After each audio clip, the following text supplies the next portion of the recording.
Hi, everybody. So in this video, we're going to take a look at 1.2 production possibilities. So it's another model that we're going to get to look at in this class. And production possibilities is pretty straightforward. I hope that you kind of find it relatively straightforward anyways. It's really a model of what we call trade-offs. So trade-offs, just as a reminder, are the alternative choices, And remember, we will recall that opportunity cost is the most preferred alternative choice. Most preferred. Now this model, preferred choice, boy, my handwriting is just terrible today. Just terrible. This model doesn't really help us know exactly what the most preferred choice is, but another way to think about opportunity cost is exactly what you gave up when you did something, right? So this is sometimes given opportunity cost is what you gave up when you did something. So this model will actually help us get to that. And so economists examine these trade-offs in production using something called the production possibilities model. So don't get freaked out by this graph down here. It's a little bit more technical, and the reason is that it helps us understand the idea. But in class, you're not really going to have to draw that much of a detailed PPC. So let's go ahead and draw one, and you'll kind of get the hang of it here. We'll put pizza down here. I'm abbreviating ZA. It's a great Scrabble word. And calzones up here. And the first thing we're going to do is we're going to say, one of the options for this pizza and calzone place is they could make 8 calzones. But if they choose to do that, then they can't make any pizzas. They have a certain capacity of labor and of machines, or what we call capital, and so they can't make any more than 8 calzones, and if they do that, they only make 0 pizzas. Alternately, they could make 8 pizzas, right? And if they do that, it's a choice they've made, then they can't make any calzones. We could also say, halfway between the two, that they could make 4 of each. Right? They could make 4 of each, or they could make 6 and 2, and they could make 6 and 2 of the other combination. And we can start to see that they have kind of a range of options.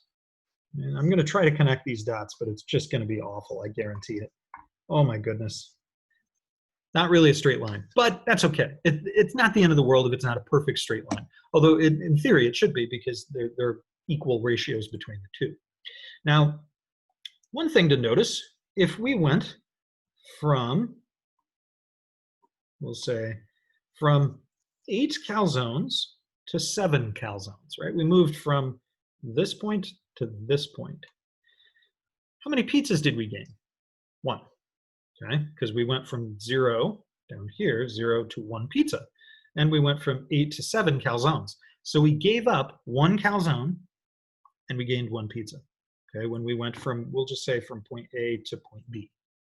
Now, if we went from, we'll say, point C to point D, right? We went from C to D, we reduced the number of calzones by 2. Then, from C to D, we gained 2 pizzas.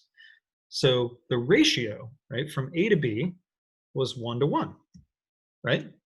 The ratio from C to D was 2 to 2, but that's the same thing as 1 to 1. So what we find is if the ratio between the points, and you could go backwards as well, if the ratio stays the same, we call that constant opportunity cost. Because what we're really saying is here's what we gave up when we chose to go from C to D. When we chose to go from C to D, we got 2 pizzas. That's not the opportunity cost. The cost was the 2 calzones that we gave up. Hopefully that made sense. Now, there's some points that we're going to label on this graph. Now, any point on the curve, right? So A, B, C, D, any of the points on the curve. So I'll just put a little arrow here, and I'll say those are feasible and efficient.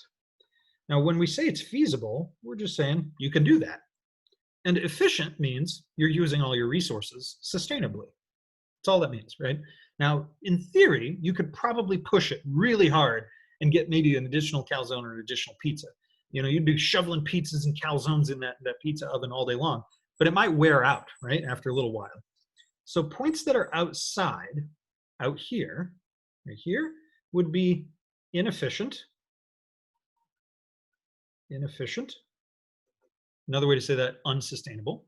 and not feasible. Because in theory, you really can't. And way farther out, there is definitely a point where you just couldn't get it, right? You couldn't get, if you started with 8 and 8, there's no way you could make 1,000 and 1,000, right? So there's some limit where it's just not possible to do it. Now, if we go inside the curve and we said you're at, let's say, 2 and 2, well, that's feasible because you can do that, but it's inefficient. And sometimes when we say inefficient in this case, we say it's unemployment, because we are not fully employing all of the resources, right? Thinking about not just workers, but you're just not employing all your resources. So any point underneath the curve is inefficient and there's unemployment, and any point beyond it is not sustainable. It's also obviously not efficient, but it's also really just not feasible. Okay. Now we've taken care of that, and we've done that, and we've done that. Now we're going to talk about the increasing opportunity cost, right? Which is a slightly different idea. Now, normally, right, you have basically two choices. In any given time, you're going to have two choices with this model. You have the constant one where the ratio stays the same, and that's what we drew up here. And then if we look here and we go from like their points on this line, the ratio is always going to stay the same. But it's not very realistic. In the real world, it requires different inputs to make different things, right? Now, calzones and pizza are pretty similar. But in the real world, a lot of times it's going to require a different machine, or it's going to require a different trained worker, or things like that. And because of that kind of differences of what you need in order to make something, you're going to have something called increasing opportunity cost. And that's because not all your workers and inputs are equally good at making all of your goods, all of your services, the stuff that you produce. So one way to think about it would be, if you were, instead of making, I don't like their example here where it's calzones and it's pizzas still. I think that one's kind of silly. Maybe if we did robots and pizzas, because those are really different, right? So we'll say pizza down here, and we'll say robots up here. Now you could make 8 robots, or you could make 8 pizzas. But in this example, we're going to say, whoops. Boy, that one was really bad. We'll just put the dot nice and big. Ha! There. We're going to say that basically the first couple of pizzas that you make, 1, 2, 3, right? You don't really have to give up very much, and it's a little even hard to see here. You don't have to give up very much in the way of robots, because the first couple of pizzas you make, you're going to take your expert pizza makers and assign them to do it. Right? You're going to say, hey guys, you don't worry about making robots anymore. You're actually better at making pizzas. So you're not going to give up very many robots, because those people weren't very good at making robots to begin with, but they were really good at making pizza.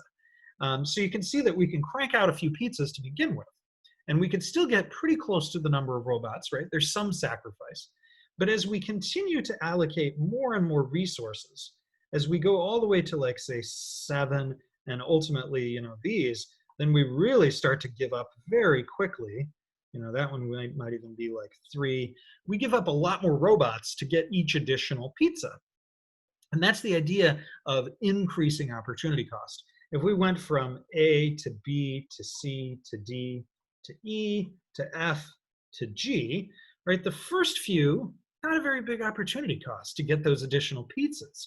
But when you go from D to E to get that additional pizza, well, you had to give up a lot of distance in terms of the robots. You had to give up more robots, that vertical distance here. And when you went from E to F, you gave up even more robots. And when you went from F to G, you gave up even more of them. So we would say that in general, right, and this one is probably closer to 6, in general, that most things have this increasing opportunity cost. So if you ever saw a graph, and it just looked like that, oops, and you had good A and you had good B, you could look at that and say, that's increasing opportunity cost. So an outward like that, they're called bowed outward from the origin. And that's pretty much the level of where you're going to have to know with these. Now, the last thing that we're going to talk about in this is actually the idea of economic growth. And economic growth on a PPC just means you can make more of both products. So we'll go back to kind of calzones for a minute here. And we'll say maybe you used to be able to make that many, and now you can make more of both. So the curve just shifts outward, right? Now, in terms of this picture, it actually shows you that at any given amount of, say, calzones, you can see we can now make more pizzas, right? 4, staying constant with calzones 4, now we could just make more pizzas. So that's kind of nice. And we know from a little bit before, they're caused by increases in the amount of resources you have, like labor or capital, or maybe they've become more productive. Now, the last thing I want to show you is what happens if you got good at an additional productive capacity at making just one of those two things. Well, it would just shift out. We'll say, in this one, we'll say maybe you got better at making pizzas, right? It would shift out along that one axis only. So this would be za growth, right? Only. It's not growth in calzones, but this one would be both. And obviously you could do it with the curved lines as well. I'll kind of show one off to the side as well. You could do wee like that, right? Now you do need that little arrow, and you do want to label the axes, especially if you're given a test question. A lot of times the test questions will say, put the calzones on the vertical axis. If you don't do that, you get them wrong. So you got to be really careful about labeling, right? And use that arrow, because that's what tells us that you changed, right? Otherwise, if it's just two lines, we don't know which one was the first one. So hopefully this helps you with the basic introduction to production possibilities, and I'll see you next time.